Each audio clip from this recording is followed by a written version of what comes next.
We buzzing? Call the meeting to order. We got things going off on the table here. It's going to be a short meeting this morning. Open forum starts. Did you want to speak? Good morning. My name is Joel Steinley. I'm a resident of Bella Vista since 21. I have been coming to Bella Vista since I was 4 years old when my grandparents first started bringing me here. I lived here off and on throughout the years. So I've also seen, Bella Vista's evolving and the things that are happening. It's so exciting. It's one of the reasons I moved. When I moved here in 21, it was me and my 3 children. So I moved away from everybody we knew because this place was awesome. One of the things that I would love, and I inspect homes and I inspect work jobs for a living, so I meet with a lot of different people every day. And one of the things I kind of see is, we have a transition in Bella Vista from a more retirement age to a lot of younger families now. And with that in mind, the parks and the walking trails, the specific paved walking trails, those are so wonderful. So I'm hoping that in the future, there's some ways to make those playgrounds and those play areas. It would be so sweet too if there was some POA access to the creek.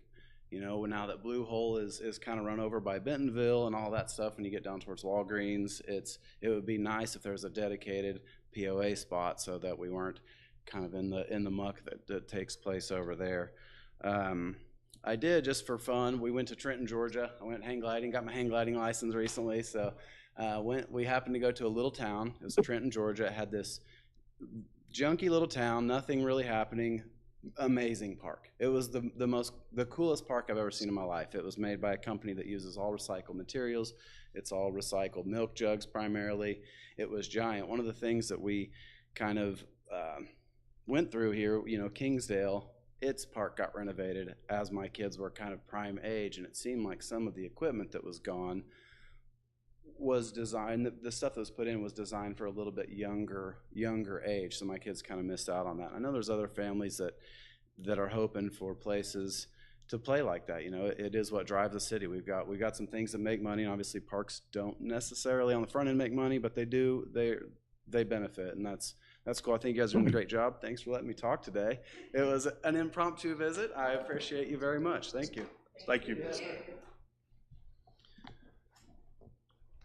No responses? The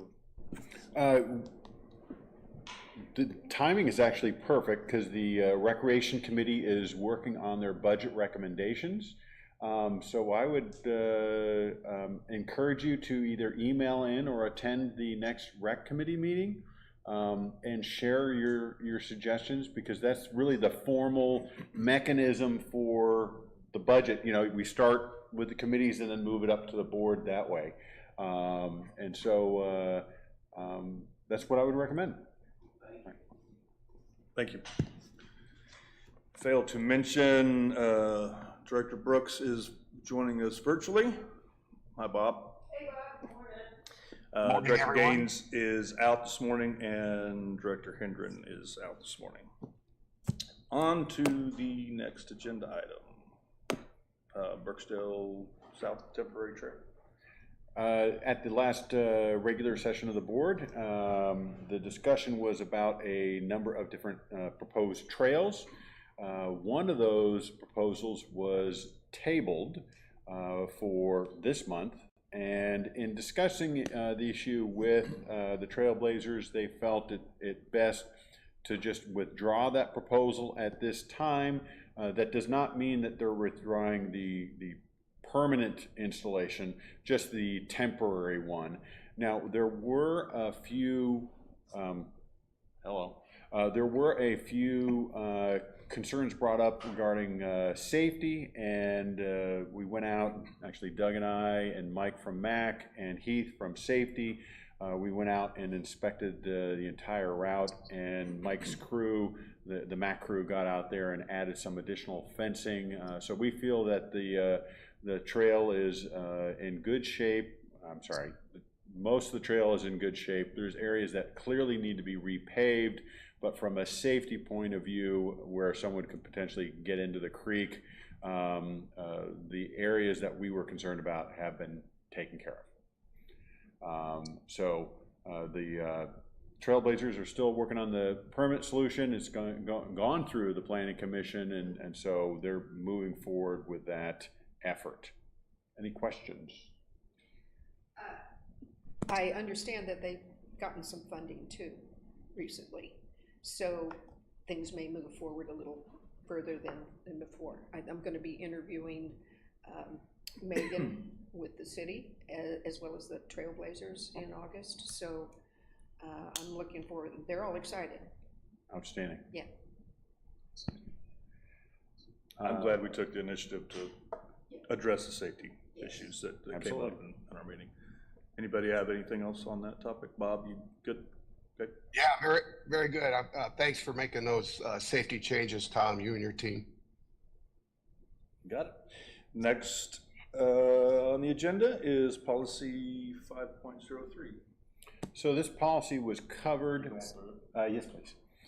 This policy was covered at the most recent Rules and Regulations Committee meeting. So if I shorten this presentation at all, feel free to go to the Rules and Regulations Committee meeting.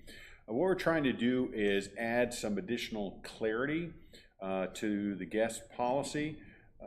Plus we're cleaning up some language and so forth. So the main change is to section 2, part 4. And you'll see that I'm going to talk about the proposed changes. Participant guests are those guests also referred to as non-members who participate in specific events at association amenities. Such events must receive formal approval from the board or an association advisory committee. So that really hasn't changed much. Proposed events under consideration for approval by the board or an association joint advisory committee must first be discussed in a meeting open to members with no vote taken until the following month's meeting. The delay in taking a vote until the following month's meeting will provide members with sufficient time to voice their opinion regarding the proposed event. So that is clearly a change. So typically what we've done in the past is we brought forward those proposed events such as the Kids Fishing Derby at Metfield, the Cancer Challenge Shoot at the gun range and so forth. Those were brought up in January, but they were improved in the same month. What this is doing is it's adding an additional month in between. So if someone has an objection or concern or support for the proposed event, they could actually attend the following month's meeting and voice their opinion. So the delay, I think, makes a lot of sense. Joint advisory committees are encouraged to consider all events for the year, for each year in January. So that is now formalized. It was by practice, and now it's actually documented. Although exceptions can be made due to necessity, we do have occasional times, for instance, just this last week, earlier this week, where an event came up. Association joint advisory committees are encouraged to primarily consider events which benefit charities, youth, and events that give back to the community. So that is our practice, and now we're formalizing it. So the Kids Fishing Derby is for kids. The Cancer Challenge Shoot is for a charity.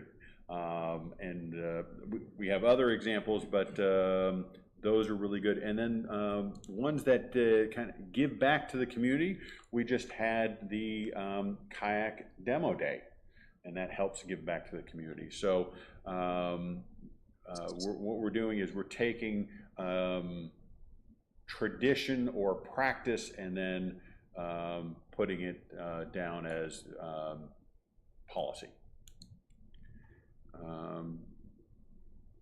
Participant guests are not required to have a guest pass, but may have to pay the current guest rate as applicable. The board retains the authority to override any decision made by a joint advisory committee. So while unlikely. I don't think, most of the time, I think the joint advisory committees do a really good job. They deliberate, they make wise decisions. This allows the board, if they feel that the joint advisory committee has overreached in any way, that the board could take action to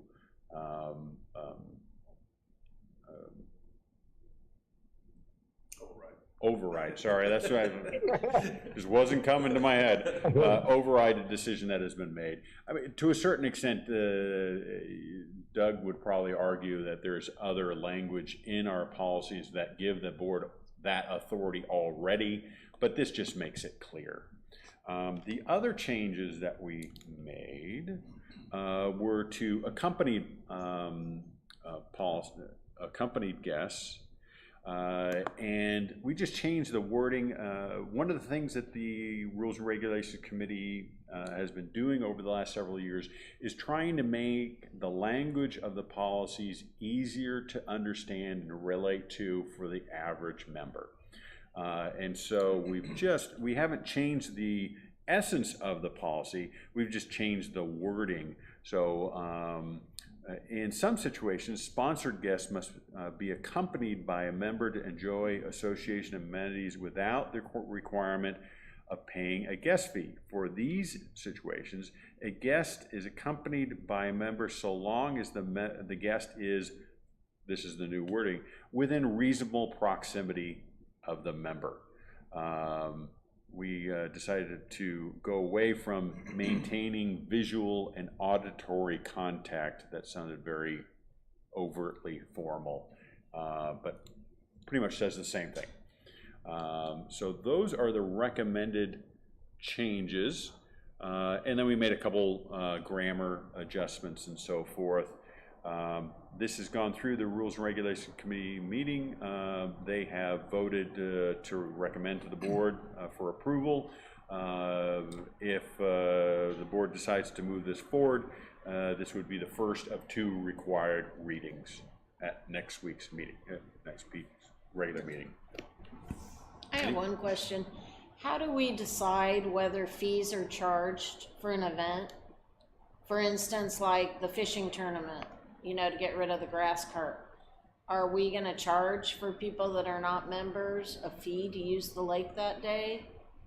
For that event, no, because what we want to do is we want to encourage as many participants as possible because we want to get rid of the grass carp. That's the main effort. But we do charge a fee for some events. I think we charge some sort of fee for the Cancer Challenge. And you have golf tournaments, that might be a decent example. In most cases, we don't charge a fee. Did